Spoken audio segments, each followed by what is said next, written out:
Allergies are pretty bad, man. Like, I used to take allergy medication because I thought it would bring my family back together. I did. Untitled Podcast. You are listening to the last Untitled Heart. You are listening to the last Untitled Heart podcast. Well, what is up, Igleites? Episode 59 welcomes you. Oh, it feels great. Finally settled in Phoenix, baby. It has been quite an adventure. It's been a wild one. You like the new setup for the people that are watching? Let's start there. Provided by Target and Hobby Lobby. I love it. This is by far my favorite setup that I've made. I haven't really had much of a setup with the whole podcast. Like, as a whole, it's just a microphone. I'm just randomly putting stuff. Like, the last one there was a bathroom door behind it and a vinyl sticker. So I feel like this really brings a new tone to it. So I hope it's more inviting for people to like, subscribe, and comment. By the way, come on, like, subscribe now that we're here, comment, share with your friends, family, the podcast. Let's go. If you've been a long time listener, come on. This environment should be more inviting for it. So hopefully we get more of that going on. But let's go. How's everybody been? Reply. I'll give some time for replying. Hopefully everybody's been good. I know you're probably doing better now that you're listening to episode 59. Let's do this thing. It's been quite an adventure. If you are not a Christian, or if you're a Christian, and you want to, build your faith up, or you want to find Jesus, and just go cross country in an '07 Corolla, 4-door, 2-wheel drive, strapped with a 1,500-pound U-Haul with all your stuff in it, and go cross country with it. And I promise you that will strengthen your faith. You'll be 10-2 the whole time, going up hills and praying to God that it doesn't go backwards, and just we made it. We're going down. Okay, cool. Oh, we got another hill. Okay, cool. We're barely making it and going down. I'm telling you, I was going 15 miles under the whole time, and it wasn't because I was doing it on purpose. I had the gas to the floor, and it wasn't going at all. It was quite an adventure. Even moving in general, I hate moving. I'm telling you, if God is calling me someplace else than Phoenix, if he calls me someplace else, or if I don't like Phoenix anymore, COVID part 2 happens. I don't know. But I promise you, I am not leaving Phoenix for 2 years. Guaranteed, I'm not leaving for 2 years. I was telling that to my mom, everybody. I was like, I'm not leaving here for 2 years, even if I hate it.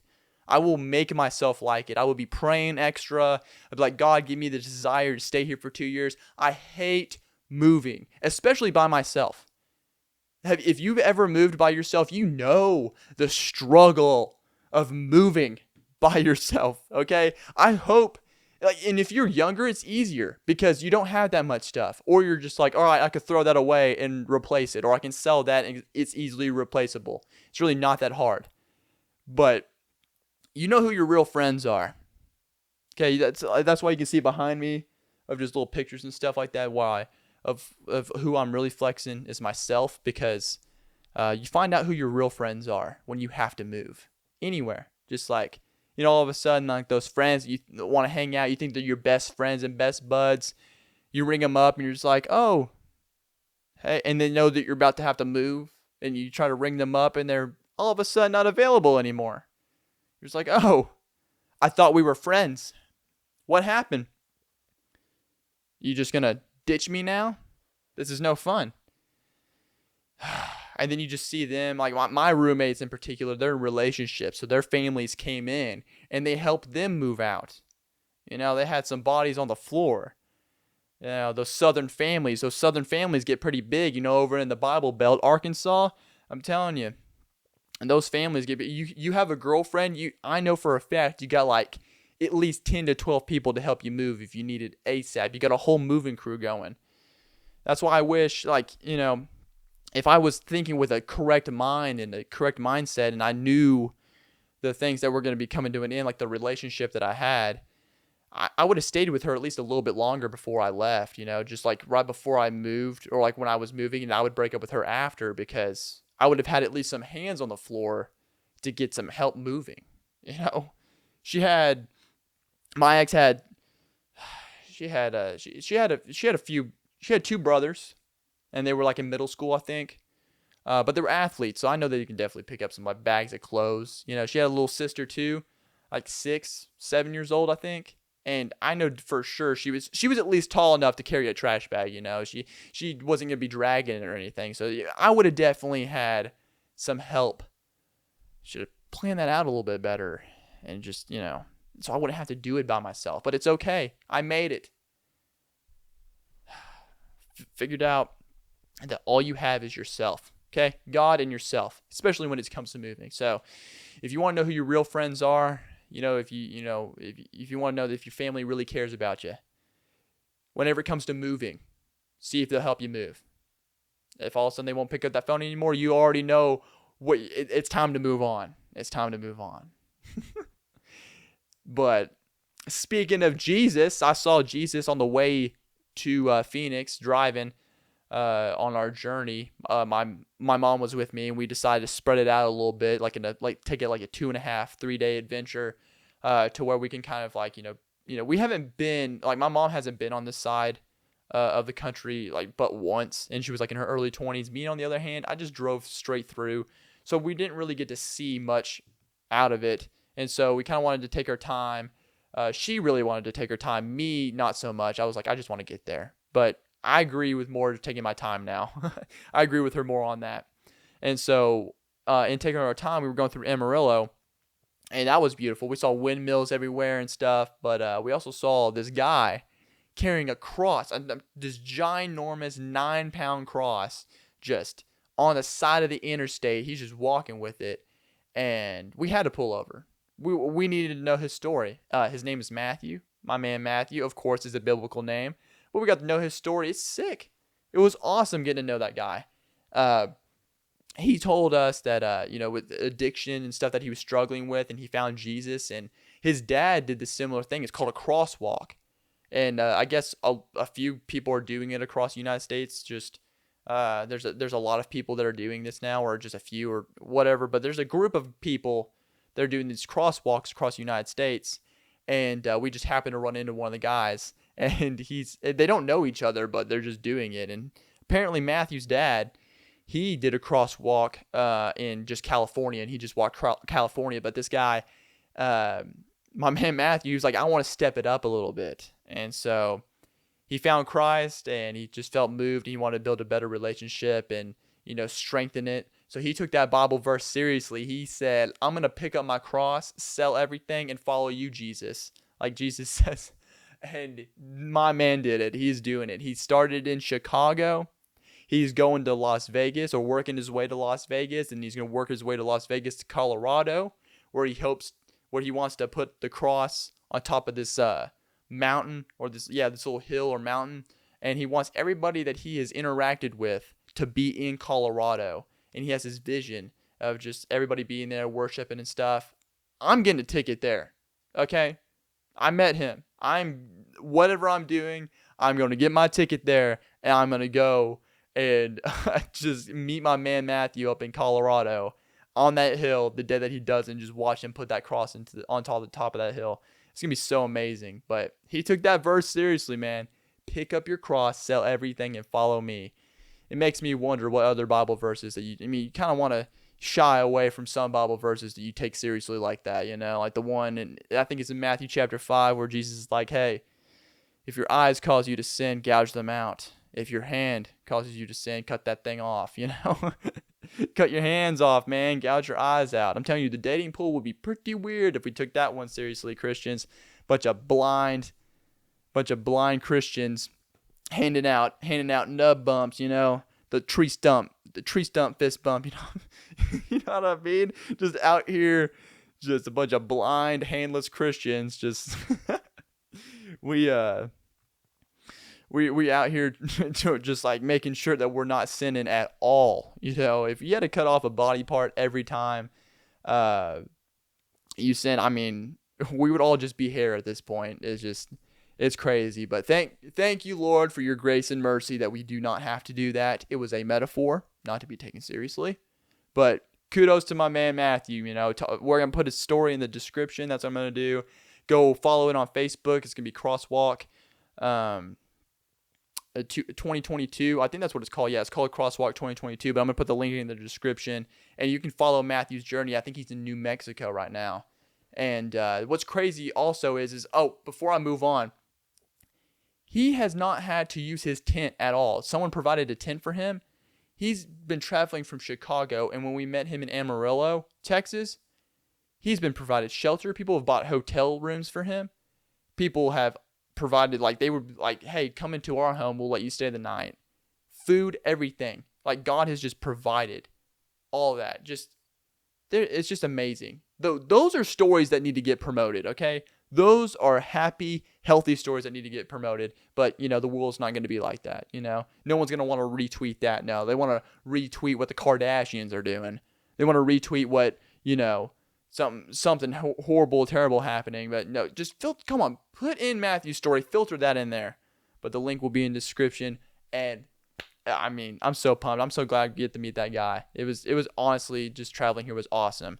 And I got some advice, advice for y'all, finding roommates, especially roommates that you don't know. You want to take that leap and take that step to another state. You youngins out there that just stepping into this, to a whole new world, finding a roommate and not knowing them at all through the internet is crazy. It is absolutely crazy. I don't know. I got on this website that was basically like Tinder for roommates, and you're just on there. You either go on there as a landlord or you go in there as a roommate, and you're just trying to figure this thing out. Roommates are trying to find landlords are trying to find roommates. And with, like, my mom sent me this website. She's like, hey, try it out. Roomies.com. They're not even a sponsor, but I'm going to shout them out. Okay. The reason why I'm going to shout them out is I'm trying to help some of these youngsters out here. Maybe there's some, like, single 40-year-old guys or something like that, or people out there just that need a roommate as well. Roomies.com, hands down, best website to find a roommate that you just don't know. Safe, background checks, all that stuff. Like, I was all for it. Don't go to Facebook Marketplace. Please don't go to Facebook Marketplace.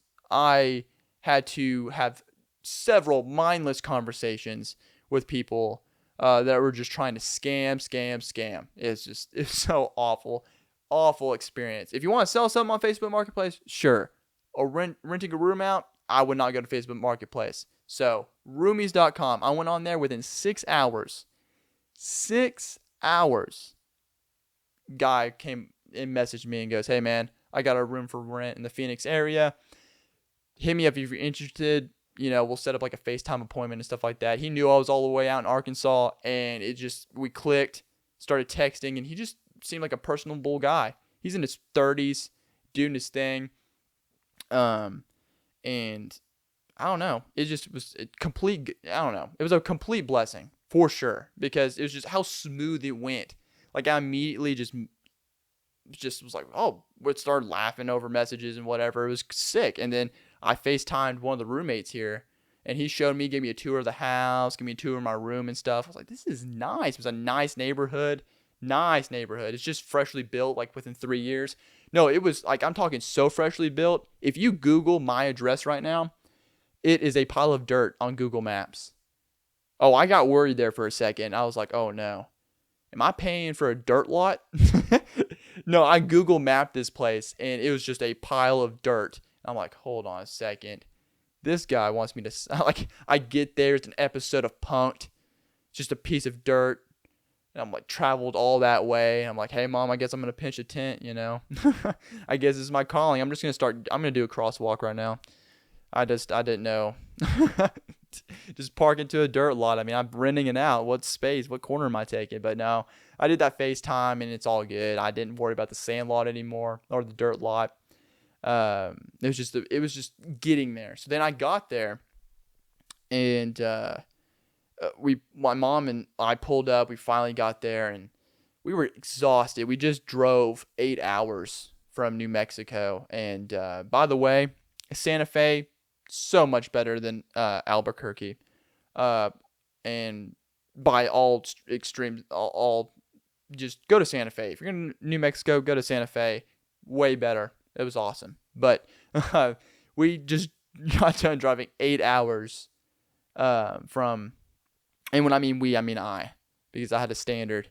And I was not going to have my mom try to pull out and just be like, oh, no, Dawson, I learned on a standard. I was like, nah, I got it. I'm just going to do it. So 8 hours made it. We pulled up. And it's just this whole thing where it's just awkward. You never met these guys in person. You don't know what to expect. I drove 20 hours. I'm like, okay, please let this work, man. Jesus, come on, please let this work. I texted the roommate that I FaceTimed with. He didn't answer back. I didn't know what was going on, so I was like, you know what, I'm going to go knock on the door. So I went to go knock on the door to see if it was the correct house. Just gave it those taps. The other roommate opened it. I have never met this guy on FaceTime, texted him, contacted him, or anything. And so at first I didn't even know it was the other roommate. I just asked him, I was like, hey, do you live here? And he was like, yeah. And I was like, hey, is so-and-so here? Yeah, I'm not going to name drop. I don't want to. I don't know if I'm just not going to name drop. I'm just going to be like, so-and-so. Is so-and-so here? So-and-so 1. That's what I'll call him. And then so-and-so 2 replied and said, I'll check. And so he closes the door on me and goes and checks, comes back and goes, yeah, I think he's asleep. But what's up? I said, I'm the new roommate. And he goes, oh. Like that. And I'm like, okay, this is weird. It's like you're pretending like you didn't even know I was going to show up, or if you knew that you were going to have a new roommate. He just goes, hey, well, come with me to check out your room. And something felt off about him, this guy. Just something felt off. Something just felt weird. Something we weren't matching at all. Something wasn't clicking in his head. He just felt a little off. And so he showed me in my room, and then just like I see out of my peripherals on the island is whiskey and a gun. And then I'm like, oh, this is awkward. Dude, what am I getting and where my brain goes is I'm going into a million different alternative things. I'm like, is this a drug house? Is this like what did I get myself into? This is crazy. I'm about to be going on a whole adventure. And then to make things even better, I was about to go out to start bringing some of my stuff in and try to mentally process what I just saw on the island. And he turned around and he said, hey, one more thing. By the way, if anybody pulls up and says, it says, hey, do I live here? Say no, and say that I'm not here. I was like, what? He's like, yeah. He's like, if anybody pulls up and asks for me, say I don't live here anymore and I'm not here. And he looked at me straight in the eyes. And all I could think about is that gun and whiskey. I was putting things together. I was like, okay, one, okay. Yep.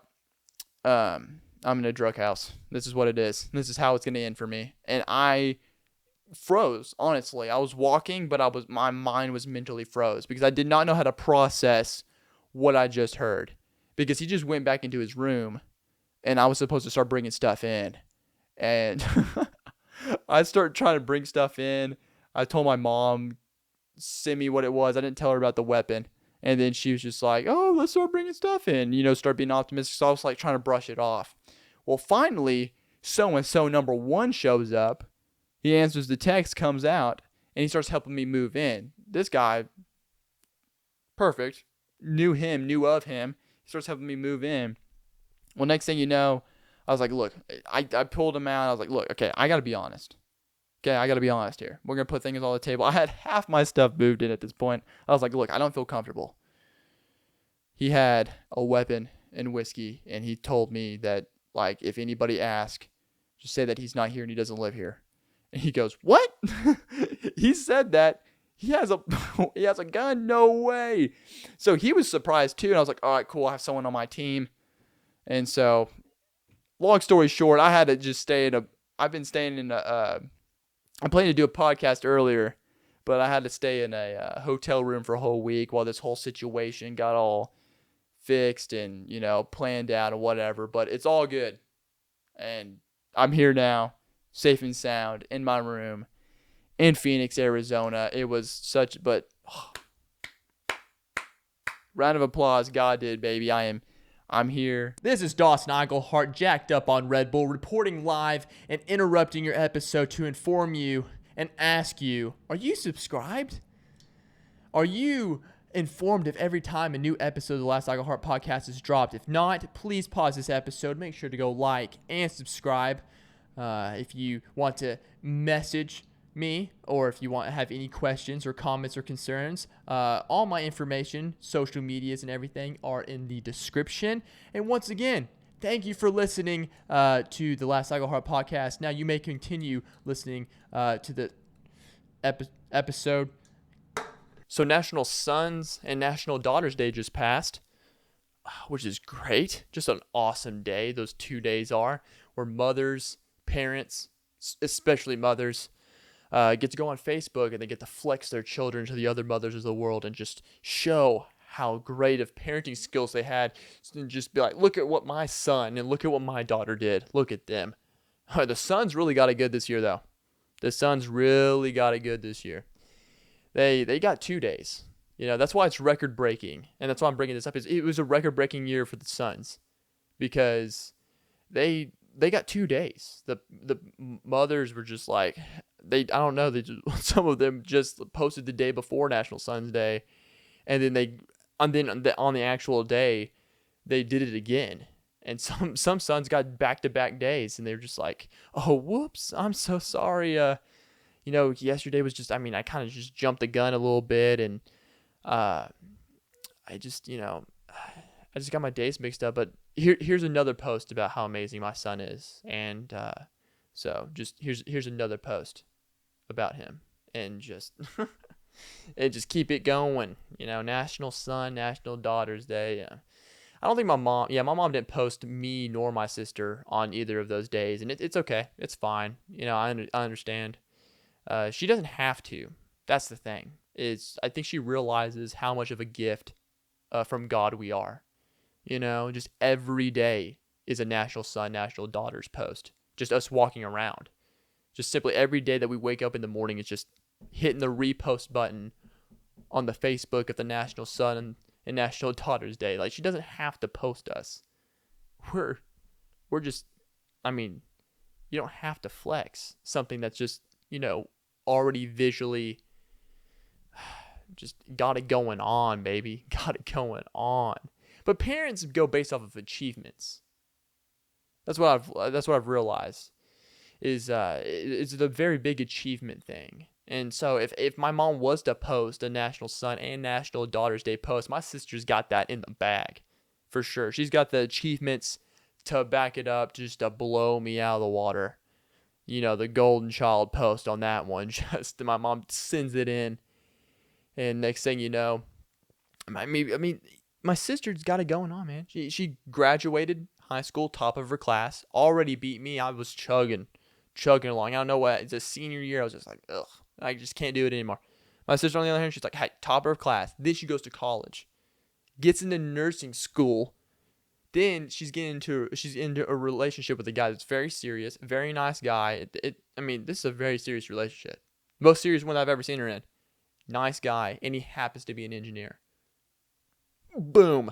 Okay, you got a nurse and an engineer? Dude. The best Daughters Day post. National Daughters Day post right there. Boom. National Child post. You might as well just pin that as well on there. Me, on the other hand, I just got a call back. I'm about to be baristaing. Is that even a word? I'm just going to take that back. No, I'm about to be the top dog barista over here at Starbucks here in Phoenix at one of the locations. I just got a call back. They're like, we want you in there. We need you in. I said, sign me up. I am so pumped to be able to write people's names wrong on every single cup. And it's okay. I'm doing it on purpose because I heard it was an advertisement model for Starbucks. So it's not that big of a deal. It's not bad. And that's what I'm really pumped up about. So all those white chicks out there, if you're in the Phoenix area, over in the Glendale section, just pop on over. I'll hook you up. Whatever a white girl needs, I got you going. But how can you compare those things achievement-wise? But the thing that I kill in, and I can't find it. I can't find a National Grandchild Day. All these national days. I can't find a National Grandchild Day. Now, there's there for the parents, grandparents with dementia. There's a National Attend Your Grandchild's Birthday Day. Yeah, just in case if you forgot, you didn't take your medication or something, kind of had a oops that year. If their birthday happens to be before September 29th, you're like, I got 2 opportunities. Either I'm on their birthday or I have September 29th. I wonder if any grandparents, hey, can we just make all the grandchildren's birthdays on one day, September 29th? Because it's National Attend Your Grandchild's Birthday Day. And I just only want to do it on that day. Can we make that happen? But there's no day for the grandchildren because I know I would kill in that. Because the difference between grandparents and actual parents is parents base it off of the achievements because of how they raised them. The grandparents are more, I think, personality. I think that's what it is. It's a personality thing. And my grandma, I don't know where my sister lines up. I don't know if she's what. My grandma has this written down, guys. Okay, I know that it's very, very big for grandparents to go out there and just always tell every grandchild, like, hey, you're my number one. No, my grandma has this written down. I don't know where my sister places. I didn't really look that deep, but I know I'm number one for a fact, and nothing is taking that title away from me. If we're putting this in a fantasy league, I'm not a big sports guy, but if we had like a grandparent fantasy league and they got to pick their top grandchildren to go compete on who's the best grandchild, number one draft pick right here. Pop the champagne. I'm here. I'm number one. It feels good. I know favoritism is not, really, hyped up onto the Bible. It's actually condemned. But the thing is, though, it feels great to be in the number one spot in something, like especially in the grandchild department, because I know nothing will shake that title away from me. Like, I think once a grandparent picks a number one favorite, I'm always going to be there. Always going to be in that top number position. I mean, there's nothing that I can do to give it away. Because like my grandma, for example, I have tattoos, okay? And my grandma, poor thing, she just, she's not a big fan of them. She's not a big fan of me having them, and it's fine, it's whatever, but like I got another one right before I left to go to Phoenix, and I walk in, and she goes, is that another tattoo? I have 4 now. See, I had to think about it for a second. It's getting to that point. The addiction's getting to the point where I have 4 now. But there's nothing. I mean, I think 2 of them are scripture. They're biblical. Okay? One of them is a memorial for my brother. And then the one of them is like, it's an eye graffiti on my hand because I'm the last Engelhart. This is a symbol that I get to have, that I either can keep the family tree going or I end it with me, son. It's a lot of power. Last Engelhart podcast, shout out. That's why the name's the Last Engelhart podcast for new listeners. Anyways, so my grandma, she looks at me and she goes, "Oh my, that's another tattoo. My baby, my number one grandchild. My why? What's gonna happen now? You're just going to get them all over your face? You're just going to get all tatted up?" Honestly, I think she thinks I'm going to look like the guy behind me, like on my corkboard. I don't even know why I had that guy on there. Okay, a little background story on that guy right there. So I'm future Dawson, editing Dawson. Please pop up a picture for the viewers of this guy that I have on my corkboard. And so it's going to be over my left or my right whenever I edit this, but this is to give you a visual representation. And for the people that are just listening, I'm just going to, I guess I'll just describe to you a little bit of what this guy is. So the best way I can describe this guy is he's, a male. I don't know height. It's just a chest up picture. But his whole face is tattooed to look like a skull. All right, that's number 1. Number 2, he's got gauges and stuff all over him. And then he's bald. And then to make his baldness pop out, he's got those silicone implants to make them look like he has horns. I know, I'm talking, he's going all out. And then the icing on the cake, the cherry on top, no, like literally on top, is there's a point on the top of his head, And the best way I can describe it is have you ever taken the top, like you have a hat, a baseball cap, and you play with the top of the hat instead of that little knob at the top, and you pop it off, and there's like that little sharp point. Yeah, he has a bigger version of that on the top of his head. I think that's what my grandma thinks I'm going to do. She just thinks I'm going to go into full body modifications and get all buck wild. I should do it just to freak her out. Just walk in one day. Like, since I'm in Phoenix, I'm not going to be visiting as much. I just walk in. Like, I'm trying to think of when I'm going to go back there. It's going to be months. But I should just, like, go in, different hair color. I'm talking gauges. Just tattoos everywhere, whatever. And she's just like, I don't know. I think she'd just die at that point. Dude, it would be crazy.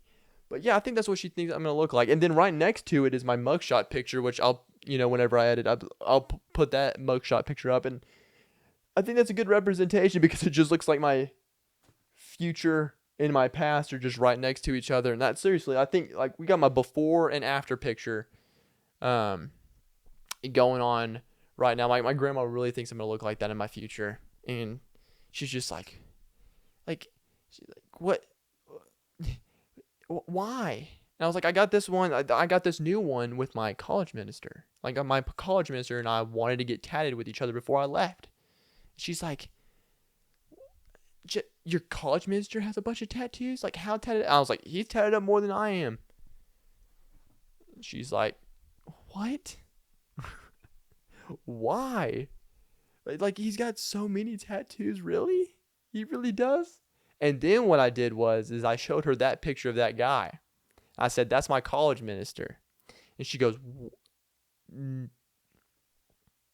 no way. No way. I think she covered her mouth.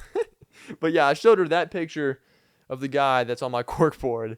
I think I found it from an article or whatever, but I showed her a picture then. I was like, yeah, that's my college minister. And she's like, he preached. I was like, every Thursday he goes up there and he spits the word, man. He spits the word. And yeah, he actually, fun fact, he cut off his ears so he can stay in tune with the Holy Spirit more and only hear from the Holy Spirit and not of the world. And he thought his ears were a distraction, so he cut them off and he just keeps them in a jar. And she's like, what has this? You can just see the distress on her face. It's like, there's just no way. It's like, yeah.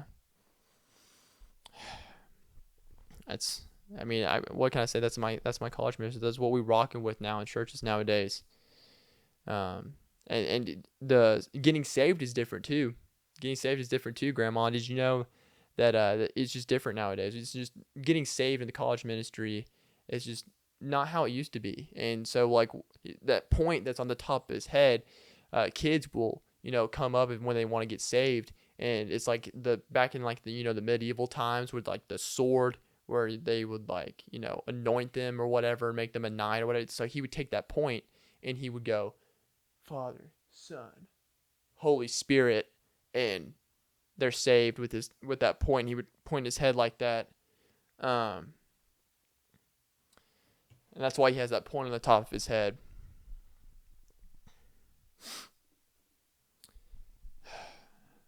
Needless to say, I'm still my grandma's favorite grandson, despite her thinking that that's my college minister. And I'm going to give that up for y'all, I love making up stories. I know it's so mean. I know it's like, Dawson, do you really do that to your grandmother? And I was like, yeah, why not? Sometimes I make up a good story. It's great. It's awesome. It's fun. Because, she's getting to the age where she forgets stuff. It's not like major dementia or anything like that. But she's got some, every time we'll have a conversation, she'll forget the majority of it. It's like 45 minutes of the same conversation and 15 minutes of new stuff. And so I love making up stories, especially stuff like that, because then her brain is just, like, she's like distraught for the moment. But then like a little bit later, she'll just forget all of it. And then, just constantly just tell her new stories all the time. It's just, it's great. But I'll leave it up to y'all. I mean, if y'all think, if you think what I just said was real and the whole story was legit, then, give this podcast a like. Or, if you don't think the story is true, that I told her that, then give it a subscribe. I'll give that up to the audience. I'll let you know if that story is true or not. But I will give you this though. I am the number one grandchild, and that's what matters. I interrupt this episode to bring you information of a new alpha that is sweeping the nation, sweeping the globe, as you will. He has written many awesome books. He's done many seminars. His name is Dawson Eichelhart. He is host and CEO of the Last Eichelhart podcast. He's promising to bring success and motivation into your life and even in your relationships. So go check out Dawson Eichelhart, CEO of the Last Eichelhart podcast. Make sure to subscribe and hit that notification button. But back to your scheduled episode that you're listening to. My allergies have been kicking my glutes, man. I just got back on allergy medication now. I didn't have to take it. I didn't need to take it in Arkansas. I did for a little bit when I was younger, but I thought I grew out of it. I kind of had some moments in Arkansas, but I just didn't really take it. And I guess crossing 3 terrains, my body's like, yo, we haven't acclimated to this and adapted to this environment yet. You're going to have to start getting back on that allergy medication, baby. And it was pretty bad because the other day I was woken up to the loudest 3 knocks ever, at least to me, because I'm kind of a light sleeper, especially in the morning. Maybe if, around 1 or 2 in the morning, if I'm in my deep slumber, I'm probably not going to be waking up. But in the morning, I'm kind of tossing and turning a little bit, debating on getting waking up and stuff. But I finally got up and I could barely see. I was in a haze. I was feeling stuff, trying to stub my toe a little bit. But I finally made it to the door, and there was just this little Hispanic guy. I could barely see him, but I mean, even through the haziness, I could tell he was a Hispanic guy. And so he looked at me, and he had a tape measure, and he's just like, "Hey man," exactly like that. He had his hands out and everything, and he's just like, "Hey man, I'm gonna be honest. I need to. I don't know if I don't know if I'm doing this whole Hispanic accent right, but I'm just gonna go for it. I mean, hey man, I'm gonna be honest.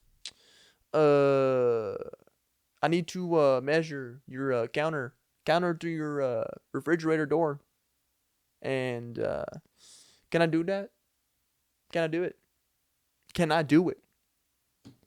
Didn't do the best Hispanic accent ever, but it got the point across. He wanted to come in, and he wanted to measure from the island to the refrigerator door, because apparently because all these houses around in this area there's basically it's just factory houses. They all are from the similar or same blueprints. These people come in with the frames. They just boom, boom, boom, build these houses up really quick, get these neighborhoods up and going ASAP. So my man was trying to figure out why his refrigerator door wouldn't open all the way, because it kept on hitting the island that was right next to it. And I told him to come in, he can come measure. And he saw that I didn't have my shoes on. So he got in and he took his shoes off, but he was wearing no socks. My man was wearing no socks. So he was like, gracias. All the way over to the kitchen where he measured and took some pictures and stuff, and we kind of chatted for a second. I was still trying to wipe the crusties out of my eyes. They're the worst. And he finally left, but I was so confused. And afterwards, I thought that was normal at first, but then I was kind of confused. I was like, was I the only house that he went to measure to see if the door, how far, the refrigerator was from the island, or did he go to most of every house? Did he take a tally? Was it just his mission? How did he, what did he do? I was so confused. He's just going around and measuring people's refrigerator door. All right, cool, man. Cool, dude. We've been getting big calls around here about the refrigerators are running. And so I just wanted to measure. I just needed to measure that out real quick. But I haven't seen him since. I hope he got that all figured out. But yeah, that allergies are pretty bad, man. I used to take allergy medication because I thought it would bring my family back together. I did. I really did. I saw as a young kid. I saw, I saw the families. The allergy commercials. They were great. They were just Allegra D, and all of a sudden, just I think I combined Allegra and Claritin D. But either way, I think it was the Claritin commercials. Claritin D, take it now, and it's just like a dad grilling, throwing the pigskin with his boys. The mom laughing with the other moms. It's just it's the most glorious setting ever. Just I'm like, wow, Claritin D. That's what it feels like. Well then, heck yeah. So I started taking it. Nothing was happening. So I starting to try to slip it into my mom and my dad's drinks. It didn't work. But that was my first solution. I try to think outside the box, but good for allergies though. Claritin D is great for allergies. I am feeling great and empowered after a week of being here, a week and a half, almost a full 2 weeks, and finally get my allergies in line. And speaking of advertisements, I saw this ad that kept on popping up every time. I watch a lot of YouTube. I don't really watch TV shows or movies or anything like that. I love YouTube. Love it so much. It's free, great content. Great videos that I like to watch. Got podcasts and stuff that I enjoy off the YouTube. And there's this advertisement that kept on popping up from McDonald's. And it threw me off because I saw people in wedding dresses and wedding attire. And they're eating McDonald's and stuff like that. I was like, oh, are they like, what mood are they setting here? Well, apparently these people got married at McDonald's. Or they went, they got married at McDonald's, or they got engaged at McDonald's. I think I'm just gonna watch it again real quick to kind of get the full grasp of it, so I know what to talk about. But please go look up weddings. It's wedding advertisement at McDonald's. Look that up on YouTube. You will not be disappointed. I assure you.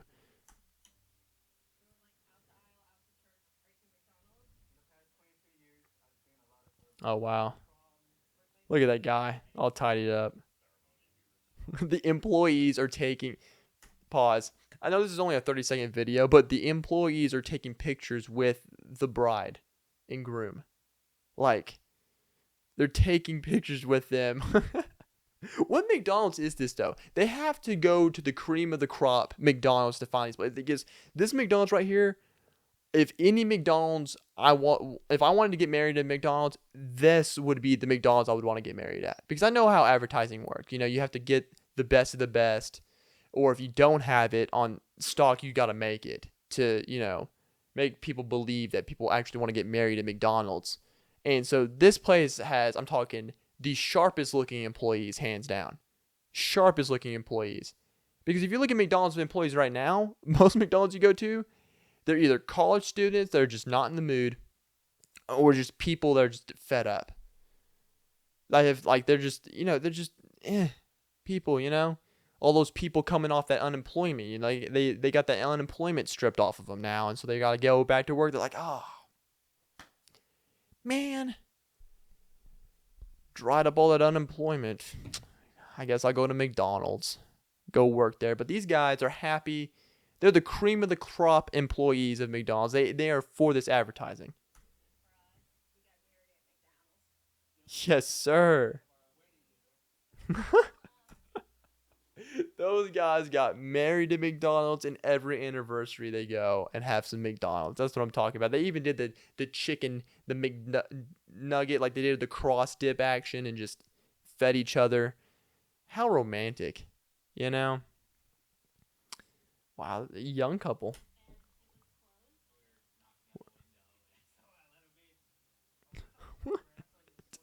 Oh, these people went right after their wedding.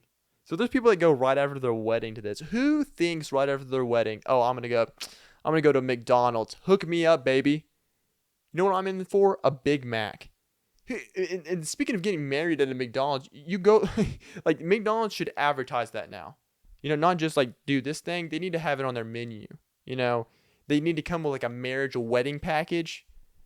They need to have like an employee that they trust or a supervisor, a McDonald's wedding planner, and they need to have like a box just full package that you can go in, like go around the drive-through, get to pick it on the menu. I would like the Golden Deluxe Tuxedo McPackage, please. Can I get the McPackage, the McWedding package?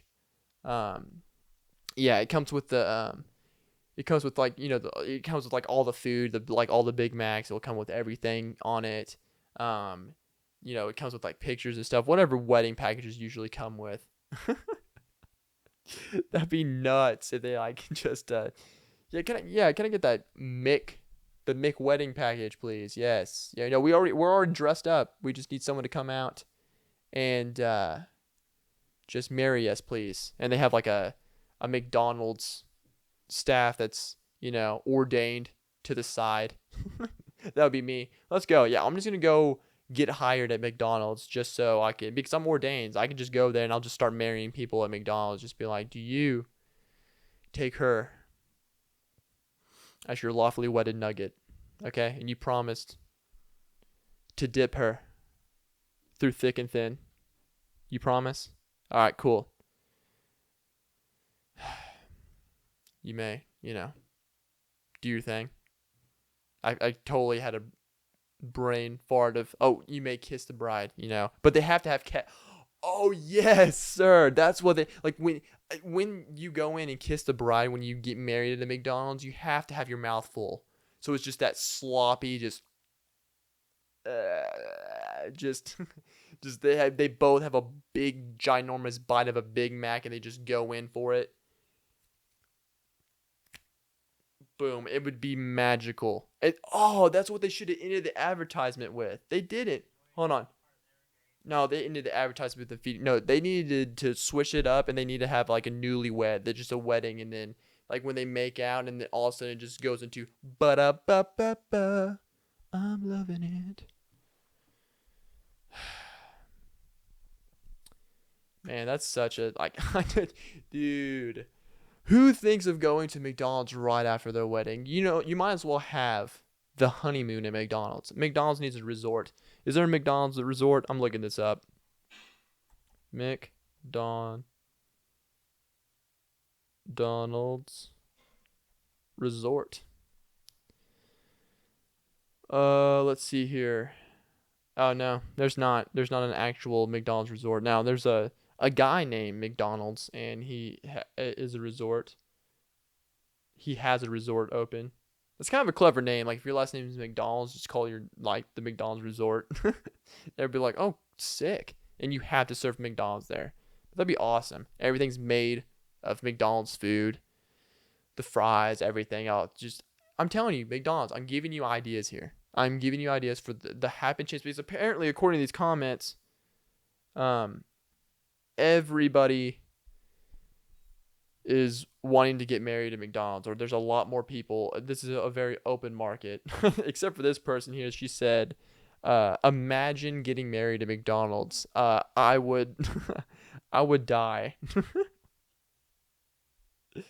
Wow.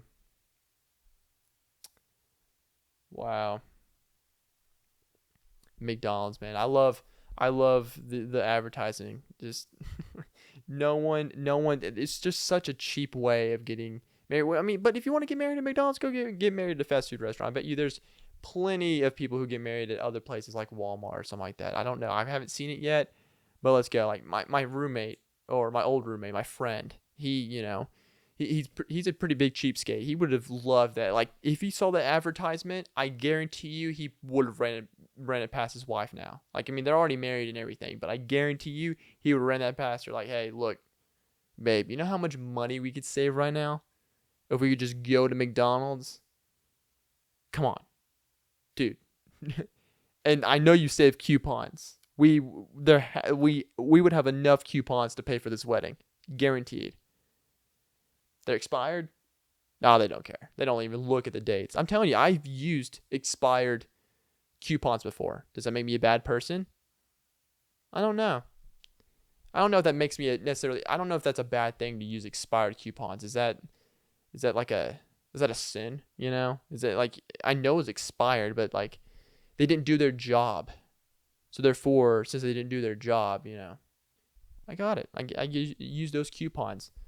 Like my mom condemned me because the last podcast I did with I had Levi Smith, my friend.